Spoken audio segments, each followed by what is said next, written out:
하나님의 말씀은 요한복음 21장 15절로 17절입니다. 그들이 조밥 먹은 후에 예수께서 시몬 베드로에게 이르시되 요한의 아들 시몬아 내가 이 사람들보다 나를 더 사랑하느냐 하시니 이르되 주님 그러하나이다. 내가 주님을 사랑하는 줄 주님께서 아시나이다. 이르시되 내 어린 양을 먹이라 하시고 또 두 번째 이르시되 요한의 아들 시몬아 내가 나를 사랑하느냐 하시니 이르되 주님 그러하나이다. 내가 주님을 사랑하는 줄 주님께서 아시나이다. 이르시되 내 양을 치라 하시고 세 번째 이르시되 요한의 아들 시몬아 내가 나를 사랑하느냐 하시니 주께서 세 번째 내가 나를 사랑하느냐 하심으로 베드로가 근심하여 이르되 주님 모든 것을 아시오매 내가 주님을 사랑하는 줄을 주님께서 아시나이다. 예수께서 이르시되 내 양을 먹이라. 아멘. 오늘 본문은 예수님께서 부활하신 후에 베드로에게 중대한 사명을 맡기시는 장면이지요. 이제 곧 성령께서 임하셔서 신약 교회가 시작됩니다. 그리고 예수께서 이루신 이 복음이 온 세상에 퍼져 많은 사람을 구원하는 그 복음의 일, 구원의 일이 이제 시작될 거예요.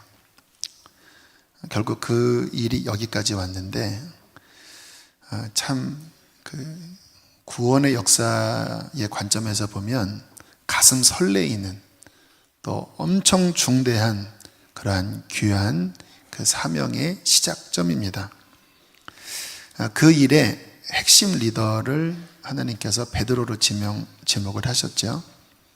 그리고 오늘 이제 그 일을 맡기시는 장면인데, 근데 말씀을 이렇게 곰곰이 묵상을 하면 그 중차대한 일을 베드로에게 맡기시면서 질문하는 질문이 아주 단순 소박해요. 너무하지 않았나라고 할 정도로 좀 너무 심플한 질문을 하세요. 너 나 사랑하니? 라는 질문입니다.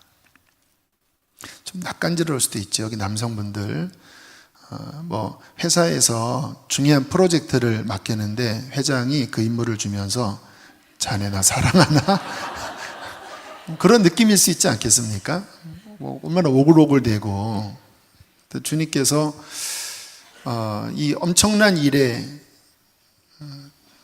임무를 수제자에게 맡기시면서 그 질문이 다른 어떠한 것이 아닌 사랑에 대한 질문을 하셨다고 하는 것.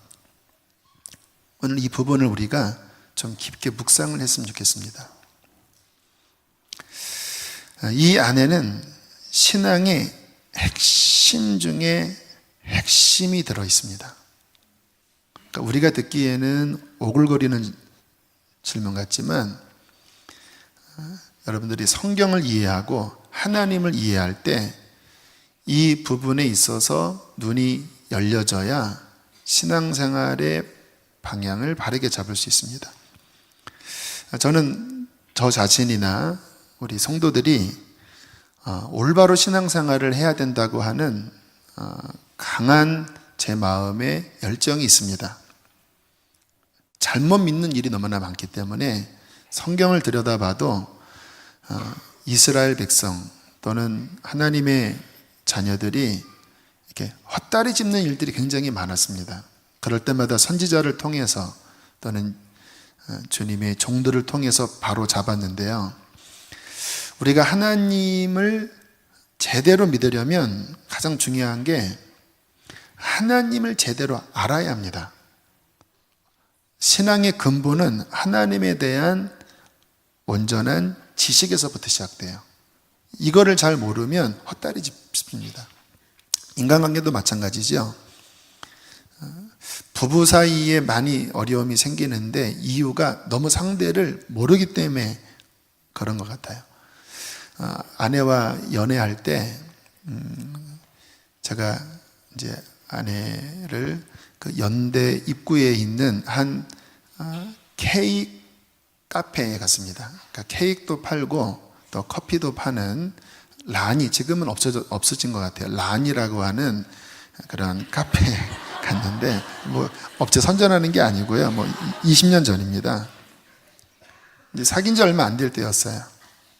제가 이제 가서 먹어봤더니 홍차 케이크 맛있더라고요. 그래서 아내가 아니라 사귀는 그 자매에게 뭐 먹고 싶어? 여기 홍차 케이크 맛있어. 여기 홍차 케이크 주세요. 이런 거예요.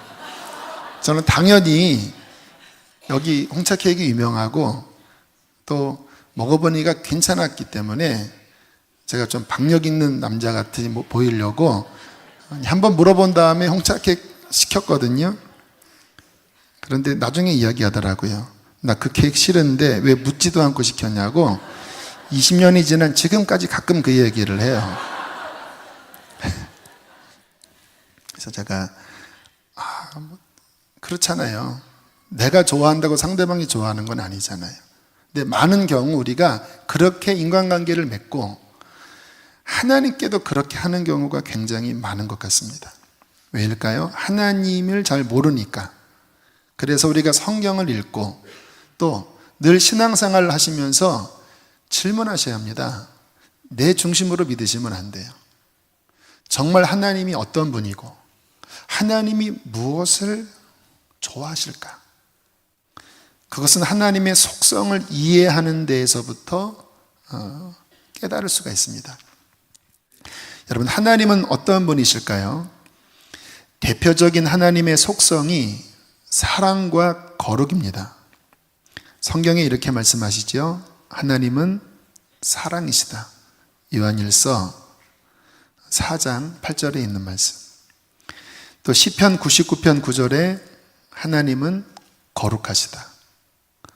뭐 하나님의 전능하심, 전지하심, 뭐 무소부재, 이러한 표면적인 능력에 대한 설명이 있지만 그 하나님 본성에 대한 설명은 저는 이 두 가지로 압축할 수 있다고 생각해요. 하나님은 사랑이시다. 하나님은 거룩하시다.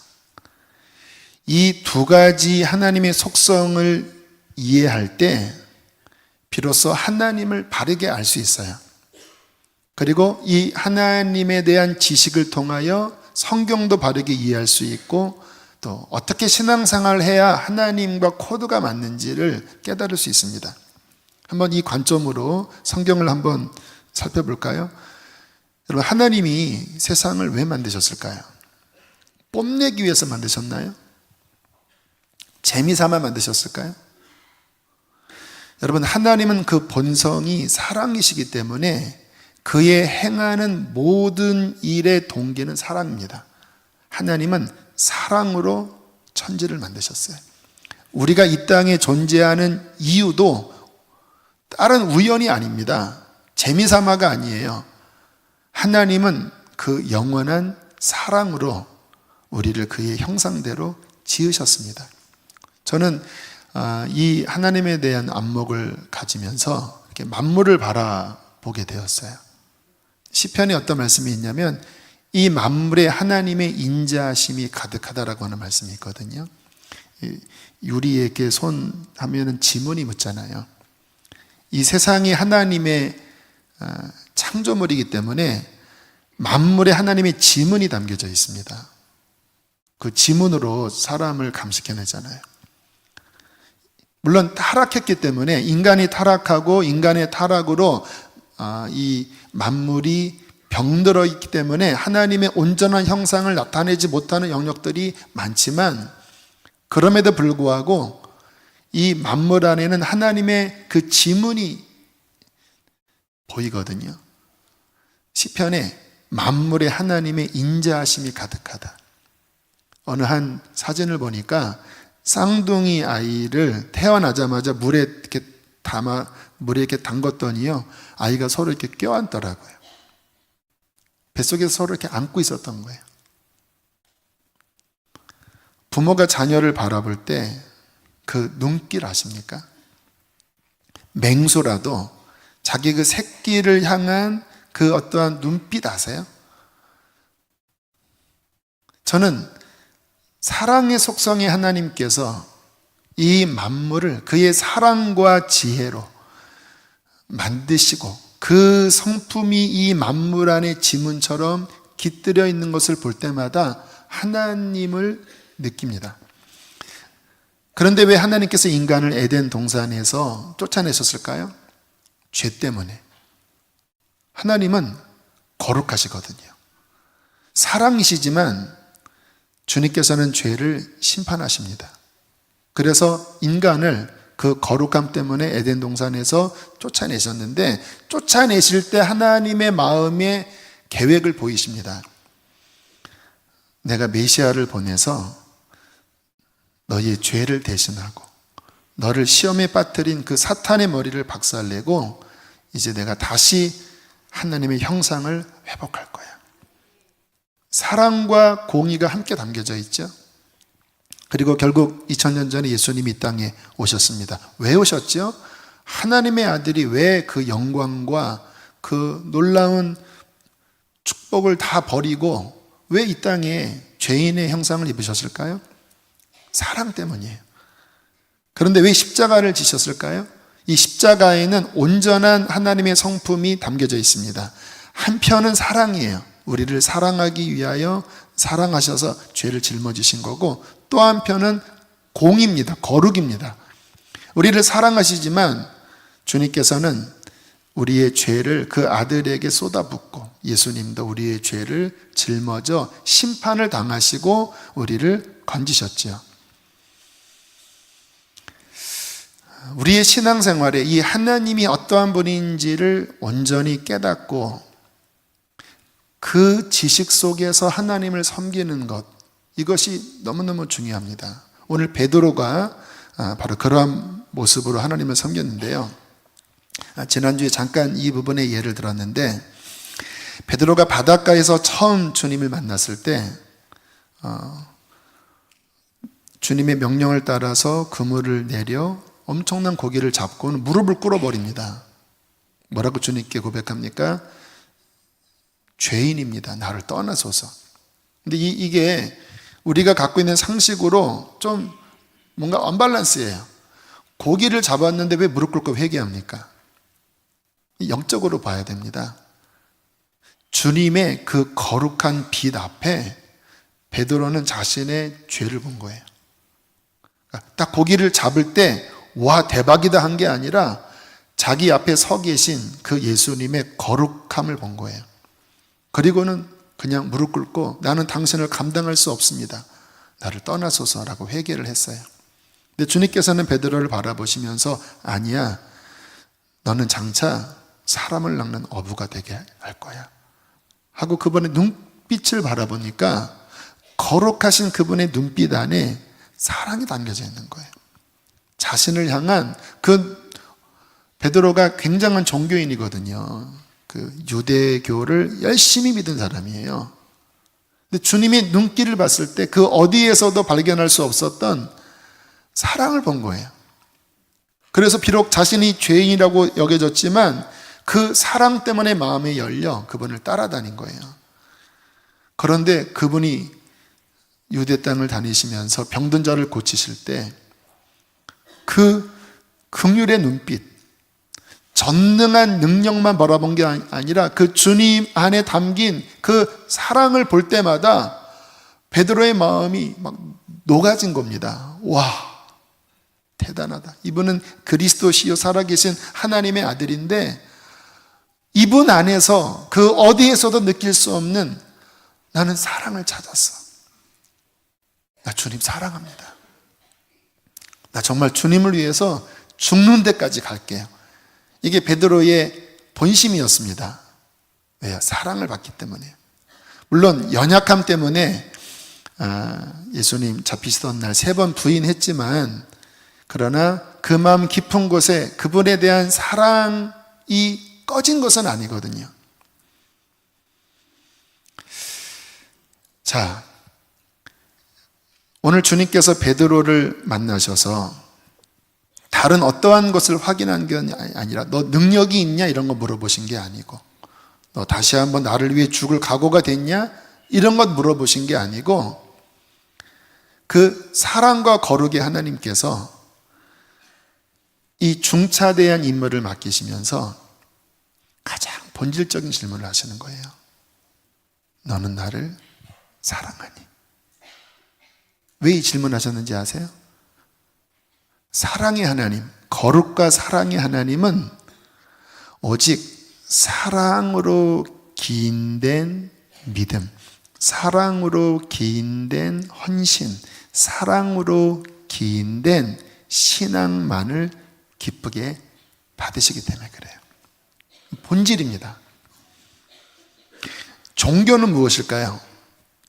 제가 종교와 참된 신앙에 대한 구분을 자주 하는데요. 종교는 이와 같아요. 경전도 있고 성경도 있어요. 의식도 있고, 그리고 본인이 숭배하는 신도 있어요. 그리고 정말 열심히 뭔가 지켜요. 기도도 합니다. 응답도 받아요.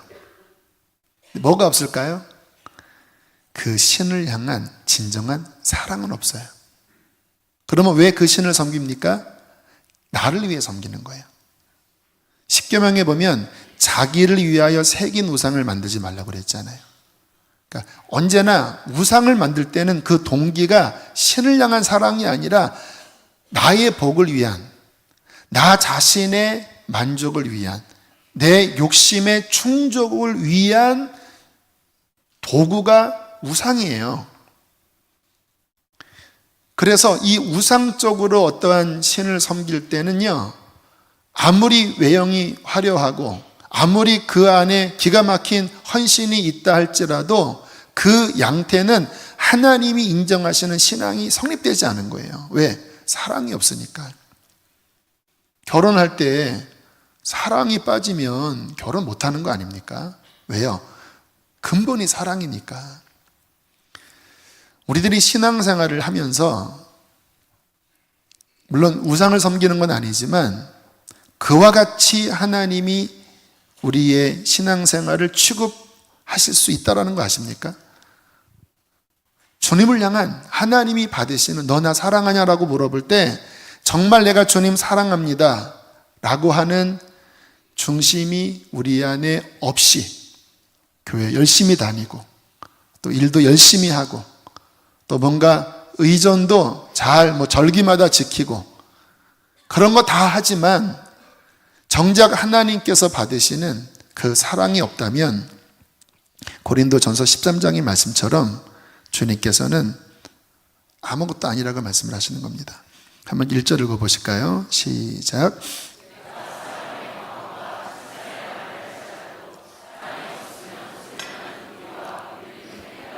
2절.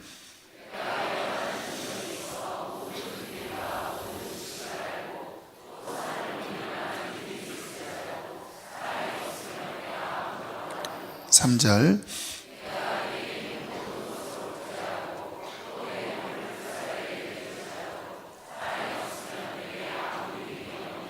네, 핵심이라는 거예요.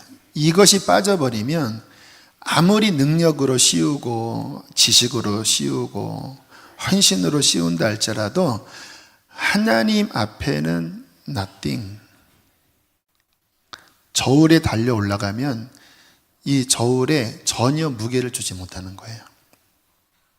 너무합니다, 주님. 어떻게 그렇게 말씀하십니까? 나 열심히 했는데요. 왜 그렇게 말씀하는지 아세요? 하나님은 사랑이시기 때문에. 이 사랑이 어떻게 우리에게 주어질까요? 거룩하신 하나님 앞에 죄를 회개하고 예수 그리스도를 중심으로 믿으면 그 참다운 믿음은 그분을 향한 사랑을 일으킵니다. 처음 주님을 만난 날 오늘 간증한 자매님처럼 저도 주님의 사랑을 보았어요. 십자가의 사랑. 너무 감격해서 견딜 수 없었고 막 울었어요. 그 후에 이제 내가 하나님 사랑하니까 주님 뜻대로 살아야지 하고 성경을 열심히 읽었는데 성경을 읽으면서 하나님의 거룩함을 봤습니다. 와, 우리 하나님 장난이 아니네. 똑바로 믿어야 되겠다. 그렇게 살아보려고 했는데 사라지지가 않는 거예요. 왜요? 내 본성이 너무나 부패해 있기 때문에. 로마서 7장에 오라 나는 곤고한 사람이로다. 이 사망의 몸에서 누가 나를 건져낼까? 이 말이 절로 나오더라고요. 너무 괴로웠습니다.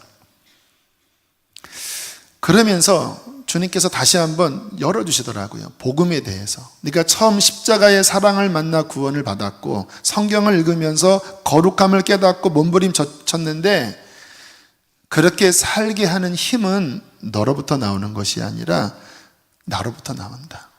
내가 십자가에서 너를 위한 온전한 구원을 이루었고 너는 회개하고 너 스스로의 힘으로 사는 것이 아니라 나의 생명으로 나의 은혜를 의지할 때 내가 네 안에서 너를 변화시켜 줄 것이다. 와, 복음은 사랑이더라고요. 하나님의 엄청난 은총이더라고요. 그래서 이 복음을 훈련해 가면서 그래도 뭐 수없이 넘어졌습니다. 회개하고 거룩함 앞에 회개하고 다시 십자가 사랑 앞에 또 회복되고 그랬더니 성령께서 제 안에 충만히 임하시더라고요. 처음에는 성령의 임재가 너무 저에게 적었습니다. 그런데 거룩한 하나님 앞에 몸부림치고 그분의 사랑을 더 깨달을수록 성령이 제게 충만하게 임하시면서 하나님, 살아계신 하나님과의 인격적인 관계를 경험하게 하셨어요. 저는 그래서 사람들한테 하는 이야기가 제가 믿고 있는 하나님은 종교가 아닙니다. 저는 마치 제 가족을 대하듯이 아니 제 가족보다도 더 분명한 실체이신 제 안에 너무나 확실하게 살아계신 그 하나님과의 교제 속에서 저는 하나님을 믿습니다. 그래서 누가 내 목에 칼을 대면서 하나님 부인하라고 한다 할지라도 나는 부인할 수 없습니다. 왜요? 회개하고 예수님의 생명을 의지할 때 제 안에서 하나님의 그 살아계심, 이 인격적인 하나님을 그분은 경험하게 하셨고 지금도 하게 하십니다. 그런데 이 살아계신 하나님을 인격적으로 만나면서 제가 하나님의 성품을 느끼게 되었습니다. 왜 사람이 이렇게 멀리서 볼 때랑 사진으로 볼 때랑 이렇게 만나서 대화할 때랑 사뭇 다른 게 많잖아요. 아시죠? 이렇게 사진, 면접 볼 때 이렇게 사진 보고 실제 보면은 너무너무 다른 경우가 많아요. 사람이 그래요. 이렇게 대해서 이렇게 눈빛 보고 또 어떤 말의 느낌, 이러한 관계 속에서 그 마음을 느끼는데 하나님도 마찬가지예요. 이렇게 관계 속에 가져보니까 어느 상황에 어떻게 제게 감동하시고 이렇게 말씀하시고 제 안에 느끼는 게 이 베드로가 봤던 것처럼 와, 진짜 이분 인자하시다. 어떻게 이렇게 전지전능하신 분이 이렇게 인자하실까? 이렇게 섬세하실까? 이렇게 긍휼이 많으실까? 그러니까 그냥 아빠였어요. 저는 육신의 아빠의 부재 속에 자랐잖아요. 그런데 하나님 아빠를 인격적으로 알게 되면서 진짜 아빠시더라고요. 너무너무 좋으신 아빠. 그러면서 저도 주님을, 하나님을 사랑하게 되었어요. 어떤 청년이 저한테 그런 질문을 하더라고요. 성경에 하나님을 경외하라, 하나님을 두려워하라 라는 말씀이 있고 동시에 하나님을 사랑하라, 기뻐하라고 하는 말씀이 있는데 이 두 말씀이 어떻게 양립할 수 있겠습니까? 어떻게 두려워하면서 기뻐하지요? 어떻게 무서워하면서 사랑하지요? 아버지가 무서우면 사랑하지 못합니다. 근데 아버지가 너무 사랑이 많으면 또 만만해요. 그게 우리의 그런 관계잖아요. 근데 하나님은 경외하면서 기뻐하라고 하는 말씀이 나와요. 두려워하면서 그를 사랑하라고 말씀해요. 근데 진짜 하나님 만나보면요, 이게 뭔지 알아요. 하나님의 거룩함 앞에 회개하고 정말 그 보혈을 의지하잖아요. 그러면 인격적인 살아계신 하나님을 만나는데 그분을 만나면 무엇이 느껴지냐면 그분은 진정한 사랑이라는 것을 알게 됩니다. 그 완전한 사랑을 깨달으면 그분께 우리의 마음이 열립니다. 그리고 그분을 기뻐하게 되고 사랑하게 되는 것입니다. 저는 이 주님을 인격적으로 만나서 너무 좋아서 기쁨으로 하나님을 섬겼어요. 물론 죄에 넘어질 때마다 통렬하게 가슴을 치며 회개했지만, 그러나 주님의 용서 앞에 또 회복되어 기쁨으로 주님을 섬겼어요. 그리고 어느 날 설교를 들었더니 13조 이야기를 하더라고요. 하나님께 11조, 부모에게도 11조, 이웃에게도 11조. 23살에 들었던 이야기입니다. 그때 주님 앞에 서원하고 지금까지 13조를 내요. 저한테 그것이 강요입니까? 제 첫 99년도 목회할 때 월급이 70만 원이었거든요. 13조 떼면 얼마 남지 않아요. 그거 가지고 아내와 함께 99년도에 살아야 됐는데 부담도 됐지만 제 안에 그렇게 주님을 섬기면서 사는 삶이 의무감이 아니라 사랑이고 기쁨이었어요. 부모가 자녀 기를 때 힘들지요. 특히 어머님들 육아가 얼마나 힘듭니까? 그런데 왜 그것을 감당하는지 아세요? 사랑하니까. 여러분, 우리가 하나님을 섬길 때 하나님이 기쁘게 받으시는 것은 사랑도 하지 않는데 그냥 의무감만 가득하고, 그게 율법주의입니다. 그분의 사랑을 깨닫지도 않았는데 뭔가 형식에 치우치고, 그 마음 안에는 판단만 가득하고 분노가 가득하고, 정말 그 마음 깊은 곳에 사랑을 깨닫지 못한다면 주님께서는 그러한 믿음을 받기에는 불편하신 거예요. 저는 우리 수지선한 목자교회가 여기 서 있는 저부터 정말 하나님이 기뻐하는 이 본질적인 사랑 안에 더 깊이 들어가기를 원합니다. 그 핵심은 무엇일까요? 요한의 아들 시몬아, 너 나를 사랑하느냐? 오늘 주님께서 저와 여러분에게도 이 질문을 하십니다. 여기 아직 교회에 나오지만 믿음이 없는 분들 계시지요? 오늘 제가 기독교 핵심을 말씀을 드렸습니다. 교리적으로, 지식적으로 접근하면 오해만 생깁니다. 하나님이 여러분을 사랑하십니다.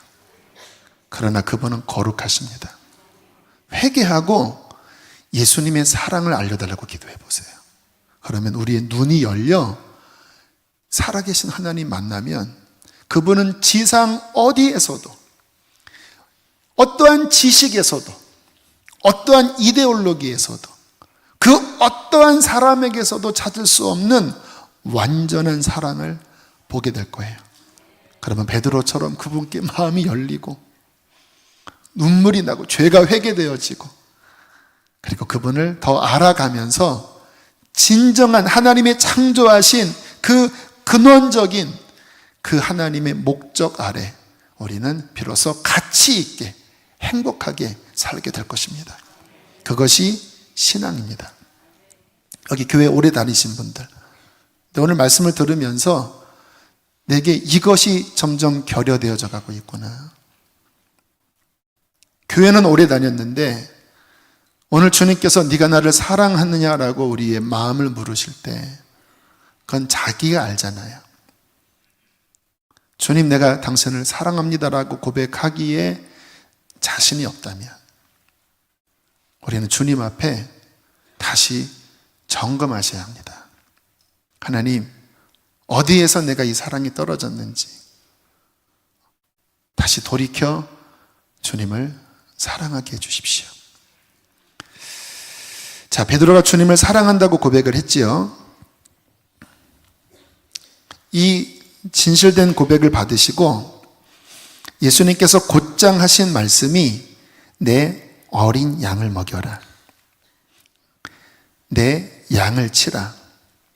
그래서 치는 거는 이렇게 때리는 게 아니라 돌보라는 의미예요.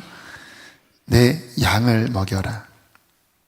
이 본질의 사랑을 확인하시고는 주님께서 됐다 이렇게 말씀하지 않고 곧장 양을 돌보는 사명을 주셨습니다. 이때 이 양을 표현할 때 내 어린 양을 먹여라, 내 양을 쳐라, 내 양을 먹여라. 어떤 느낌인지 아세요?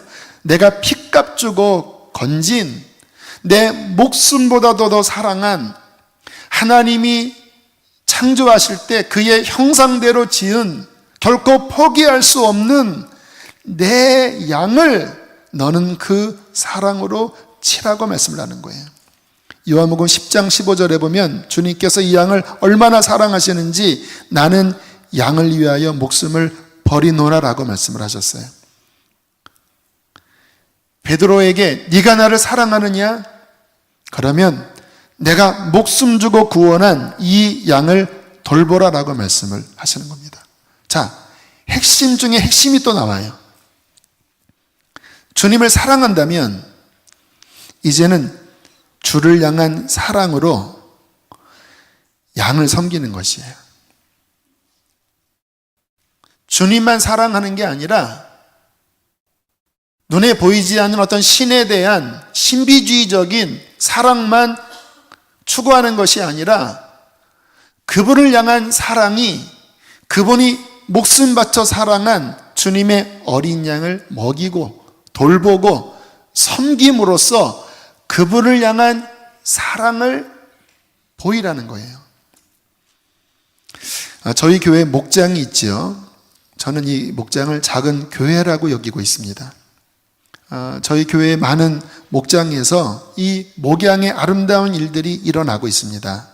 오늘 말씀을 제가 준비하다가 우리 교회 목사님들에게 그러한 간증자를 좀 한번 찾아보자고 그래서 오늘 한 집사님의 간증을 찾았습니다.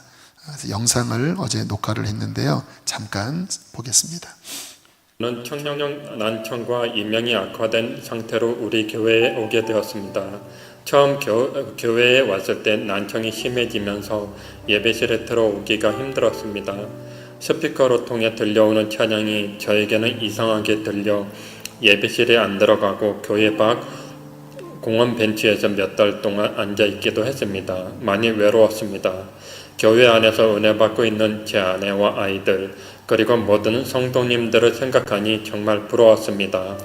당시 목장에 소속되기를 권면하는 말씀을 듣고 순종하는 마음으로 목장에 들어갔습니다. 외로움이 컸던 만큼 주님께 더 간절했기에 목장 예배가 참 소중했습니다.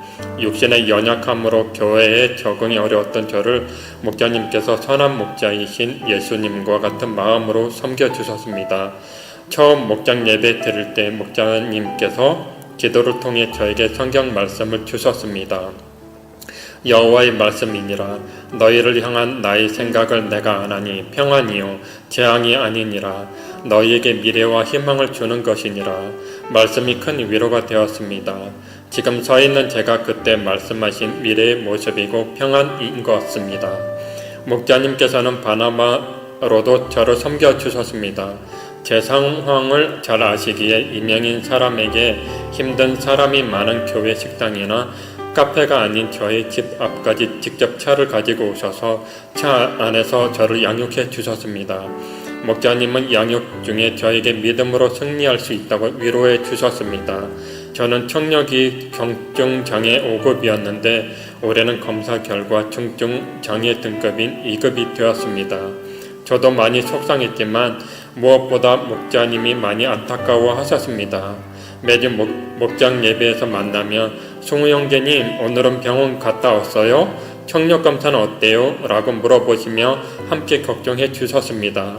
그리고 저에게 주님의 선하신 계획이 있을 거라고는 위로와 믿음을 주셨습니다. 가족보다 더 가족 같은 목자님과 목장 식구들의 기도와 관심으로 제 마음에 혼란스러움은 없어지고 평안해졌습니다. 목자님께서 카톡으로 매일 성경 말씀을 읽도록 훈련시켜 주신 덕분에 그 말씀이 육신이 되어감을 믿게 되었습니다. 힘들고 괴로울 때 말씀으로 주님을 더 가까이 만날 수 있는 것이 좋았습니다. 저희 목장에는 목자님처럼 저를 잘 챙겨주었던 목원 집사님이 있었습니다. 먼저 말 걸어주고 잘 웃어주던 집사님이 몇 달 전에 뇌출혈로 갑자기 쓰러졌습니다. 병원에서는 마음의 준비하라고 했지만 목장 식구들과 함께 기도할 때 곧 살아날 거라는 강한 믿음을 주셨습니다. 우리는 전 교인과 함께 합심하여 간절히 기도했습니다. 그런데 그 집사님이 주님의 은혜로 기적처럼 일어났습니다. 회복되어 간다는 좋은 소식이 들릴 때마다 너무 기뻤습니다. 만일 한 지체가 고통을 받으면 모든 지체가 함께 고통을 받고 한 지체가 영광을 얻으면 모든 지체가 함께 즐거워하느니라. 자신도 돌보기 힘들었던 제가 목장을 통해 다른 지체를 위하여 함께 아파하고 기도하는 경험을 하게 되었습니다. 이제는 장애가 아니라는 것을 깨닫습니다. 장애는 이 세상 살아가는 데 잠시 불편할 뿐입니다. 요즘 저희 목장에 새로 들어오는 목원들이 목장 예배가 작은 교회라고 고백하는 말을 들을 때 참 기쁘고 뿌듯합니다. 목자님 마음은 더하실 거라는 생각이 듭니다. 아픔 가운데 받았던 위로의 힘을 알기 때문에 목장 식구들의 고민과 아픔을 들으면 저도 성경 말씀으로 위로해 주기도 하고 제가 경험했던 아픔을 함께 나누며 힘이 되고자 합니다. 요즘 저는 주님의 사랑이 담긴 시를 읽는 것과 아름다운 언어의 수화를 독학하는 데 빠져 있습니다. 언젠가는 수화로 여러분 앞에 서서 간증을 나누는 귀한 날이 오기를 소망합니다. 제가 좋아하는 시를 읽어드리도록 하겠습니다. 아무도 진심으로 말을 걸지 않아 누구도 진심으로 말을 걸지 않는 길에 앉아 구걸하는 맹인에게 진실한 사랑의 말로 말을 거셨던 주 예수여, 내 마음도 열어주소서. 누구도 진심으로 말을 걸지 않는 뽕나무 위로 오른 삭개오에게 진실한 사랑의 말로 말을 거셨던 주 예수여, 내 마음에도 거하소서. 누구도 진심으로 말을 걸지 않는 물길러 온 사마리아 여인에게 진실한 사랑의 말로 말을 거셨던 주 예수여, 내 마음도 적셔주소서. 이렇게 풍성한 열매를 맺고 있는 저희 목장, 사랑스럽지 않으신가요? 주님의 이름으로 사랑하고 축복하고 환영합니다. 저는 청년 난청과 이명이 악화된 감사하겠습니다. 주님을 사랑하고 그 사랑으로 주께서 사랑하는 양을 섬기는 것, 하나님께서는 그 신앙을 가장 기뻐하세요. 그게 신앙입니다. 이 두 가지가 빠져버리면 아까 고린도전서 13장의 말씀처럼 울리는 꽹과리 밖에 되지 않습니다. 베드로가 이제 죽기 전에 베드로 전서에서 사람들에게 이 목자직에 대한 말씀을 기억하면서 이렇게 권면을 합니다. 베드로전서 5장 2절로 4절에 너희 중에 있는 하나님의 양 무리를 치되 억지로 하지 말고 하나님의 뜻을 따라 자원함으로 하며 맡은 자들에게 주장하는 자세를 하지 말고 양무리의 본이 되라. 그리하면 목자장이 나타났을 때에 시들지 아니하는 영광의 관을 얻으리라. 이렇게 하나님을 잘 섬기면 목자장이신 예수님 다시 오실 때 그 인생 다 마치고 그분 앞에 서는 그날 주님께서는 시들지 않은 영광의 관을 씌워주시겠다고 약속하십니다. 여러분, 그렇게 우리 삽시다. 저희 교회의 목자 지역장들 참 귀한 분들 많이 계십니다. 저는 오늘 이 말씀을 통해서 우리 목자 지역장들을 격려하고 축복하고 싶어요. 때로는 어려울 수 있고 부담스러울 수 있지만 여러분, 그게 참다운 신앙생활입니다. 하나님 사랑하고 그 사랑으로 어린 양을 먹이고 치는 거예요. 대학원 다닐 때 1998년쯤으로 기억해요. 학교 수업 시간에, 대학원 수업 시간에 광림 수도원 현장 실습을 간 적이 있습니다. 갔더니 그 입구부터 해서 그 예수님의 행적 조각상들이 그 코스마다 이렇게 세워져 있더라고요. 그런데 입구에, 그 건물 있는 입구에 바로 이 조각상을 보고는 제 눈과 발이 멈춰졌어요. 예수님께서 절벽에서 어린 양을 구하려고 손을 내밀고 있는 상이었는데요. 저 밑에 어린 양이 위태롭고 애처롭게 목자를 보면서 저렇게 살려달라고 하는 장면에 제가 정말 얼음처럼 멈췄습니다. 그리고 제 마음 깊은 곳에 성령께서 감동을 주기 시작하는 거예요. 길 잃은 양들의 울음소리가 들렸습니다. 제 마음속에서. 엄매, 엄매, 살려주세요. 힘들어요. 아파요. 어디로 갈지 모르겠어요. 살려주세요. 여러 사람들의 목소리, 길 잃은 양들의 소리가 제 마음 깊은 곳에 울리는데 눈물이 나기 시작했어요. 그리고 제 마음에 너는 이 양들을 먹여라 라고 하는 내적인 음성이 들리는 듯 했고요. 주님 앞에 기도했습니다. 주님, 저런 양들을 구하게 해주십시오. 길 잃은 양들을 돌보게 해주십시오. 부족한 저에게 오늘 본문처럼 목자의 사명을 한 번 더 확인하는 시간이었던 것 같아요. 지금도 저는 부족한 사람이지만 진실되게 여러분들에게 드릴 수 있는 말씀은 이러한 부분을 생각하면 제 마음이 왜 이렇게 안타깝지요? 제 육신의 자녀를 바라보면서도 느끼지 못하는 어떠한 마음들이 주님의 마음이겠죠. 사람들을 바라보면, 힘든 사람들을 바라보면 제 마음 깊은 곳에 막 뭉클뭉클 일어나요. 불쌍하다. 어떡하지? 물론 이렇게 양들을 겪다 보면 참 여러 양들이 있습니다. 불쌍한 양도 있고, 들이받는 양도 있고, 깨무는 양도 있고, 또 막 피해서 도망가는 양도 있고, 쉽지는 않은 것 같아요. 그러나 제 마음 깊은 곳에 있는 다짐은 이것입니다. 주님 앞에 가는 그날까지 먹이게 해주십시오. 저는 인격적으로 부족한 사람입니다. 실력적으로도 부족해요. 그러나 하나만큼은 실패하고 싶지 않아요. 목마른 양들을, 굶주린 양들을 먹이고 싶어요. 저희 교회에 신실한 많은 목자님들이 계십니다. 기억하십시오. 그 일은 결코 작은 일이 아니에요. 대단히 본질적인 일입니다. 왜? 주님의 생명 주고 구원한 양들이니까. 참다운 신앙생활은 뭐냐? 주님 사랑하고 그 사랑으로 어린 양을 섬길 때 하나님은 그 안에 기쁨을 주시고 하나님이 주시는 위로를 주시고 복을 주실 것입니다. 제가 이 간증은 그 목자에게 확인하고 드리는 간증이에요. 저희 교회 목장에서 있었던 일인데요. 이 목장은 늘 하나님의 뜻대로 살려고 회개하고 몸부림치는 목장으로 제가 알고 있어요. 그런데 목원 가운데 한 분이 중국에 있는데 졸업식에 가야 됐는데 재정 형편이 어려워 갈 수 없는 상황인 거예요.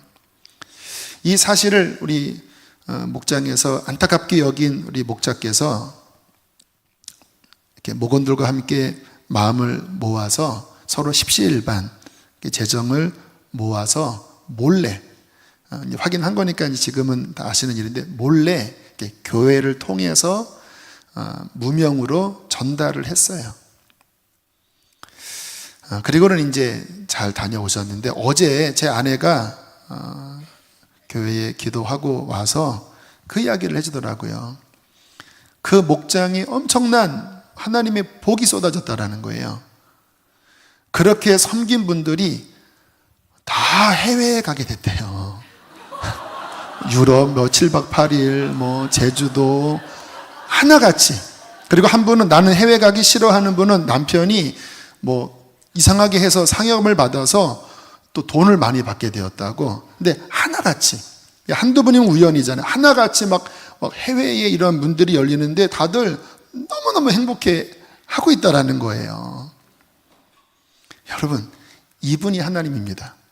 내가 해외 가기 위해서 돈 놓고 돈 먹기 이거는 하나님이 안 받으세요. 그러한 믿음이 있는 사람은 그렇게 하지도 않고. 근데 정말 하나님 사랑하는 마음, 회개하고 정결함 가운데 너나 사랑하니? 사랑합니다.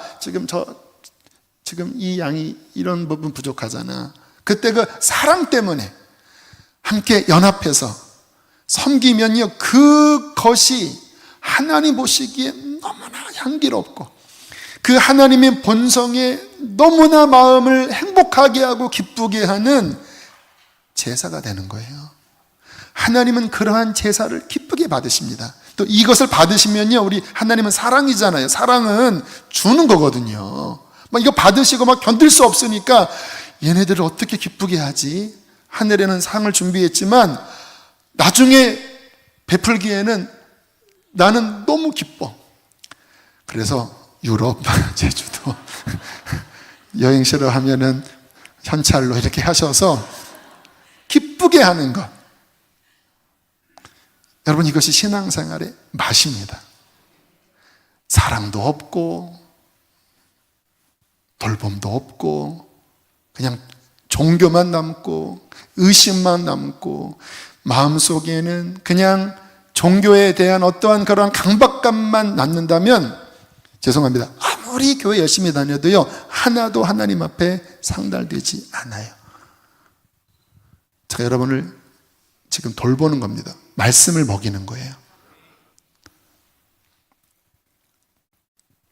오늘 이 자리가 갈릴리 바닷가라고 생각하시고 여러분 다 베드로가 되셔서 한번 주님의 그 음성 앞에 다시 한번 자신을 돌아보고 고백하는 시간 되었으면 좋겠어요. 우리 함께 찬양, 옛날 찬양입니다. 좀 불도요 여기 꺼주시고 가운데만 놔두시고 은혜는 바닷가라고 생각하시고 함께 고백하겠습니다.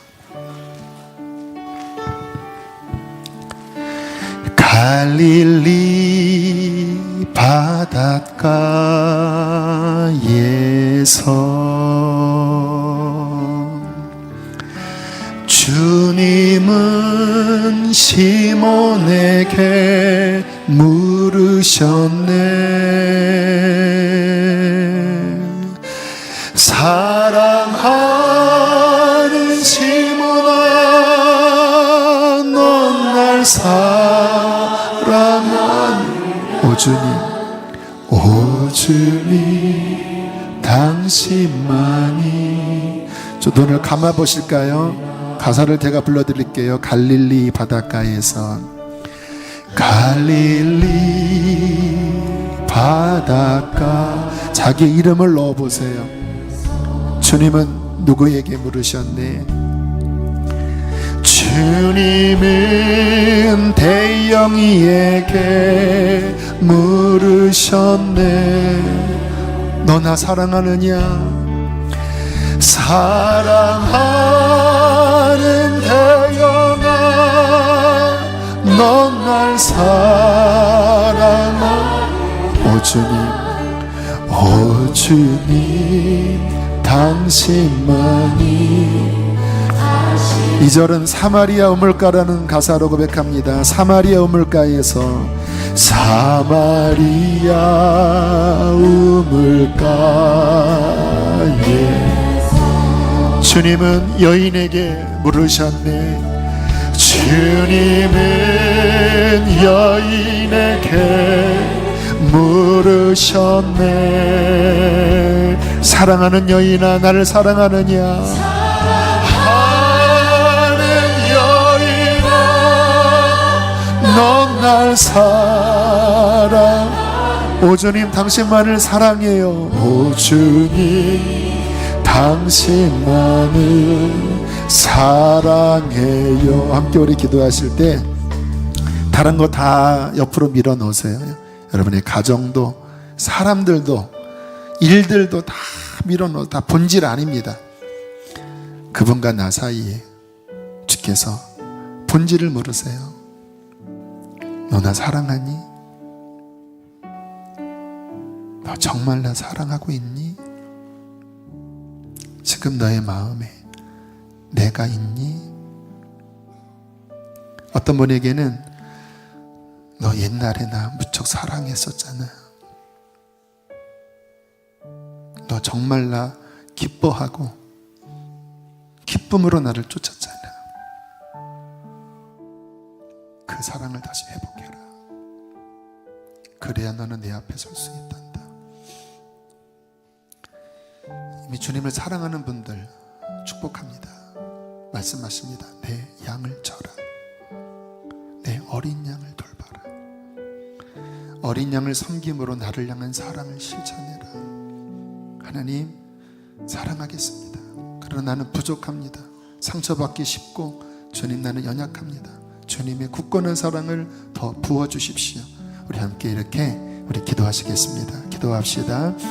할렐루야. 살아계신 하나님, 너는 나를 사랑하느냐고 물으시는 주님 앞에 우리가 섭니다.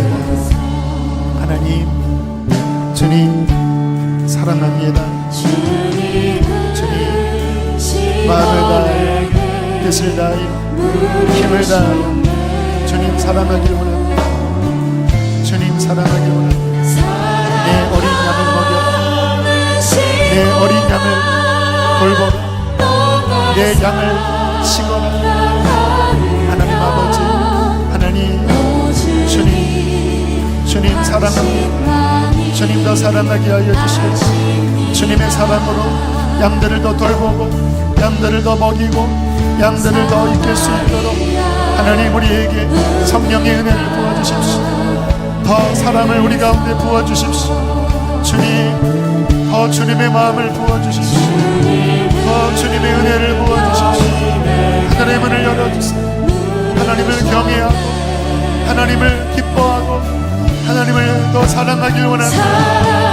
우리 안에 잃어버린 사랑 회복되어지게 하여 주십시오. 주여, 주여, 우리를 회복하여 주십시오. 주님 축복합니다. 오 주님 사랑합니다. 우리의 깊은 마음 가운데 주님을 향한 사랑이 있습니다. 주님, 생명 다해 주님 사랑하게 하시고 주님의 사랑으로 주님의 양을 돌보게 하여 주시옵소서. 목자 지역장들을 축복합니다. 교사들을 축복합니다. 하나님, 저들의 그 목자직을 잘 감당하도록 주여 은혜를 더하여 주시고 하나님, 주님의 사랑이 저들의 목장 안에 흐르게 하여 주시옵소서. 첫사랑을 잃어버린 자들이 있습니까? 오늘 이 질문 앞에 정직하게 직면하게 하시고 어디서 떨어졌는지를 기억하여 다시 사랑을 회복하게 하여 주시옵소서. 귀한 예물을 봉헌합니다. 주님을 사랑하는 마음 때문에 주님을 향한 기쁨 때문에 드립니다. 주님, 우리 안에 그러한 신앙을 더 회복하여 주시옵소서. 사랑하는 성도들을 축복합니다.